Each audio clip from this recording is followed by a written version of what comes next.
नमस्कार। चलिए शुरू करते हैं क्लास 9 ज्योग्राफी का पहला चैप्टर, भारत आकार और स्थिति।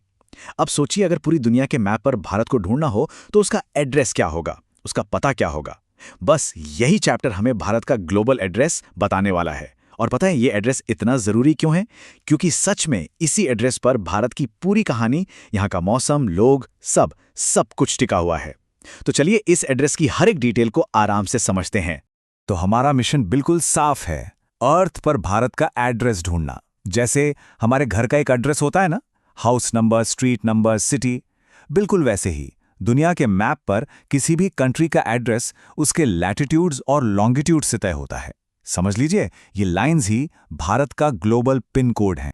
तो इस सफर का रोड मैप कुछ ऐसा रहेगा। पहले हम भारत का ग्लोबल एड्रेस जानेंगे, फिर उसके साइज की बात करेंगे। उसके बाद देखेंगे कि दुनिया के क्रॉस रोड्स पर भारत कहाँ खड़ा है, अपने पड़ोसियों पर एक नज़र डालेंगे, और हाँ, एनसीईआरटी के जो ट्रिकी क्वेश्चंस हैं ना, उन्हें भी सॉल्व करेंगे। फाइनली एक क्विक रिवीजन तो बनता है। ओके, तो शुरू करते हैं पहले सेक्शन से, भारत का ग्लोबल एड्रेस। अब देखिए, सबसे पहली और सबसे जरूरी बात, अगर हम अर्थ को बीच से दो हिस्सों में काट दें तो भारत पूरी तरह से नॉर्दर्न हेमिस्फीयर यानी कि उत्तरी गोलार्ध में आता है। इसका मतलब साफ है, हम लोग इक्वेटर के ऊपर रहते हैं। अब आते हैं इस एड्रेस के एग्जैक्ट पिन कोड पर। ये जो नंबर्स आप देख रहे हैं ना, ये समझ लीजिए भारत की बाउंड्री वॉल है। लैटिट्यूडनल एक्सटेंट यानी साउथ से नॉर्थ, ये शुरू होता है 8 डिग्रीज 4 मिनट्स नॉर्थ से और जाता है 37 डिग्रीज 6 मिनट्स नॉर्थ तक। आसान शब्दों में, कन्याकुमारी से कश्मीर। और लॉन्गिट्यूडनल एक्सटेंट यानी वेस्ट से ईस्ट, ये है 68 डिग्रीज 7 मिनट्स ईस्ट से लेके 97 डिग्रीज 25 मिनट्स ईस्ट तक, यानी गुजरात से अरुणाचल प्रदेश तक का पूरा फैलाव। और जब हम इन डिग्रीज को जमीन पे नापते हैं तो देखिए क्या मिलता है। नॉर्थ से साउथ तक भारत की लंबाई है 3214 किलोमीटर्स और ईस्ट से वेस्ट तक चौड़ाई है 3933 किलोमीटर्स। है ना इंटरेस्टिंग? देखने में मैप लगभग स्क्वायर जैसा लगता है, पर असल में नॉर्थ साउथ वाला हिस्सा थोड़ा सा ज्यादा लंबा है। अच्छा, भारत के इस एड्रेस में एक और बहुत बड़ा लैंडमार्क है, ट्रॉपिक ऑफ कैंसर यानी कर्क रेखा। ये 23 डिग्री 30 नॉर्थ पर एक कह सकते हैं एक इनविजिबल लाइन है जो देश के बिल्कुल बीच से गुजरती है। और ये करती क्या है? ये भारत को लगभग 2 बराबर हिस्सों में बांट देती है। इसके नीचे वाला एरिया ट्रॉपिकल जोन में आता है और ऊपर वाला सब ट्रॉपिकल। यही लाइन है जो भारत के क्लाइमेट को डिसाइड करने में एक बहुत बहुत बड़ा रोल प्ले करती है। अब एक और मजेदार चीज, क्योंकि भारत इतना चौड़ा है, इसलिए इसके सबसे ईस्टर्न पॉइंट अरुणाचल प्रदेश और सबसे वेस्टर्न पॉइंट गुजरात के बीच सूरज निकलने में पूरे 2 घंटे का फर्क है। सोचो, अगर हर शहर की अपनी घड़ी होती तो ट्रेन और फ्लाइट का क्या होता? कंफ्यूजन ही कंफ्यूजन। बस इसी प्रॉब्लम को सॉल्व करने के लिए देश के बीच से गुजरती एक लाइन 82 डिग्रीज 30 मिनट्स ईस्ट को चुना गया और उसके टाइम को पूरे देश का स्टैंडर्ड टाइम यानी इंडियन स्टैंडर्ड टाइम IST बना दिया गया। चलिए, एड्रेस तो हमने देख लिया, अब बात करते हैं साइज की, कि आखिर ये देश, ये घर कितना बड़ा है। भारत का टोटल एरिया है 3.28 मिलियन स्क्वायर किलोमीटर्स, यानी 32,80,000 स्क्वायर किलोमीटर। ये नंबर सुनने में ही कितना बड़ा लगता है ना? ये है भारत की विशालता। लेकिन जब हम इस बड़े से नंबर को पूरी दुनिया के कंपैरिजन में देखते हैं तो पता चलता है कि ये टोटल वर्ल्ड के लैंड एरिया का सिर्फ 2.4% है। सिर्फ 2.4%। और इस 2.4% लैंड एरिया के साथ भारत दुनिया का 7th लार्जेस्ट कंट्री बन जाता है। हमसे आगे सिर्फ 6 देश हैं, Russia, Canada, USA, China, Brazil और ऑस्ट्रेलिया। अब अगर हम भारत की बाउंड्रीज को नापें तो हमारी जो लैंड बाउंड्री है, जमीनी सीमा, वो है लगभग 15,200 किलोमीटर लंबी।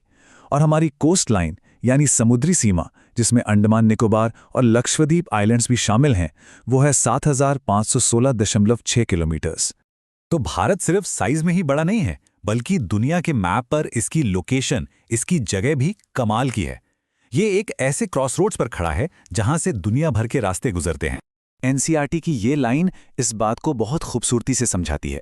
इंडियन ओशन में जितनी लंबी कोस्टलाइन भारत की है, उतनी किसी और देश की नहीं। ये एक बहुत ही यूनिक और पावरफुल पोजीशन है। और शायद यही वजह है कि इस पूरे महासागर का नाम हमारे देश हिंदुस्तान के नाम पर इंडियन ओशन रखा गया। जरा इस मैप को देखिए।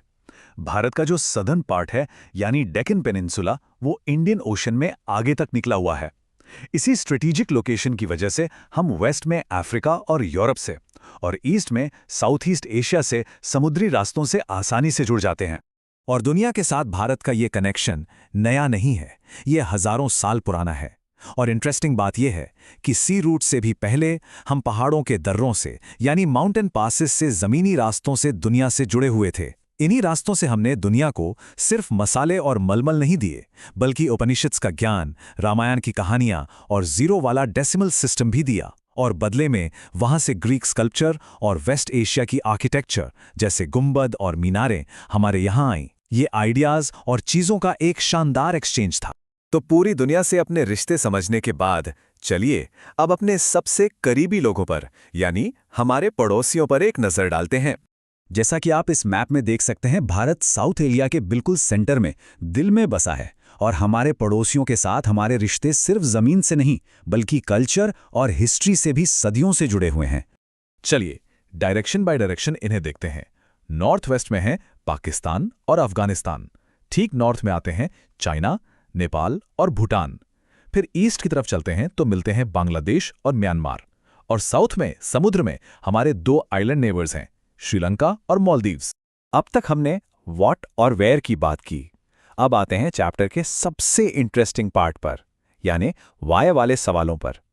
चलिए एनसीईआरटी के इन ब्रेन टीजिंग पजल्स को सॉल्व करते हैं। तो पहला सवाल है, कन्याकुमारी में दिन और रात की लेंथ में ज्यादा फर्क महसूस क्यों नहीं होता, लेकिन कश्मीर में यह फर्क बहुत ज्यादा होता है? ऐसा क्यों? इसका जवाब छिपा है लैटिट्यूड में। सोच के देखिए, मान लीजिए अर्थ एक बॉल है और सूरज एक टॉर्च। अब कन्याकुमारी इक्वेटर के बहुत पास है, 8 डिग्री पर, तो वहां टॉर्च की रोशनी यानी सूरज की किरणें साल भर लगभग सीधी पड़ती हैं, इसलिए दिन और रात की लेंथ में ज्यादा फर्क नहीं होता। लेकिन कश्मीर वो इक्वेटर से बहुत दूर है, वहां सूरज की किरणें तिरछी पड़ती हैं, इसलिए वहां गर्मियों में दिन बहुत लंबे और सर्दियों में रातें बहुत लंबी हो जाती हैं। अगला सवाल, याद है हमने शुरू में बात की थी कि अरुणाचल प्रदेश में सूरज 2 घंटे पहले निकलता है, तो फिर वहां और गुजरात दोनों जगह घड़ियां सेम टाइम क्यों दिखाती हैं? मैं श्योर हूं इसका जवाब अब तक आपको मिल गया होगा। बिल्कुल सही, इंडियन स्टैंडर्ड टाइम यानी IST की वजह से। पूरे देश में एक ही टाइम चले, इसके लिए हम सब 82 डिग्रीज 30 मिनट्स ईस्ट वाली लाइन का टाइम फॉलो करते हैं। तो चलिए अब जब हमने चैप्टर का हर कोना एक्सप्लोर कर लिया है तो एक क्विक रिवीजन करते हैं और सारे इंपॉर्टेंट पॉइंट्स को एक साथ जोड़ते हैं ताकि ये हमेशा के लिए याद हो जाए। Okay, let's go. Point number 1, Bharat northern hemisphere में है, इसका लैटिट्यूडनल और लॉन्गिट्यूडनल एक्सटेंट याद रखना है। पॉइंट 2, ट्रॉपिक ऑफ कैंसर देश को लगभग 2 हिस्सों में बांटती है। 3, साइज में हम 7th लार्जेस्ट है, दुनिया का 2.4% एरिया। 4, टाइम के लिए हम IST फॉलो करते हैं जो 82 डिग्री 30 ईस्ट पर बेस्ड है।